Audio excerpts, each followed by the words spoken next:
Dhiifamana godha namni aartannattiin hedduun dogongora anilma namaatiin agorbadhaa malee hin aarinanattiin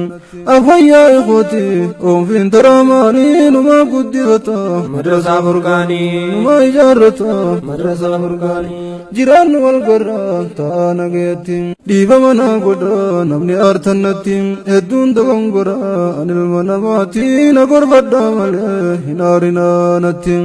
afayyaa ikooti oomfiin taraamaanii numa guddifata madrasaa furqaanii numa ijaarrata madrasaa furqaanii jiraannu walgarraa ta'a nageettiin dhiifamana godha namni aartannattiin hedduun dogongora anilma namaatiin agorbadhaa malee hin aarinanattiin afayyaa ikooti oomfiin taraamaanii numa guddifata madrasaa furqaanii numa ijaarrata madrasaa furqaanii jiraannu walgarraa ta'a nageettiin dhiifamana godha namni aartannattiin hedduun dogongora anilma namaatiin agorbadhaa malee hin aarinanattiin afayyaa ikooti oomfiin taraamaanii numa guddifata madrasaa furqaanii numa ijaarrata madrasaa furqaanii jiraannu walgarraa ta'a nageettiin dhiifamana godha namni aartannattiin hedduun dogongora anilma namaatiin agorbadhaa malee hin aarinanattiin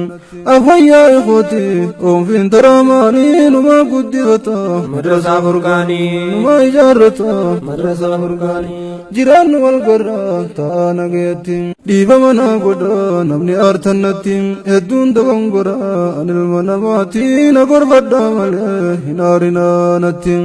afayyaa ikooti oomfiin taraamaanii numa guddifata madrasaa furqaanii numa ijaarrata madrasaa furqaanii jiraannu walgarraa ta'a nageettiin dhiifamana godha namni aartannattiin hedduun dogongora anilma namaatiin agorbadhaa malee hin aarinanattiin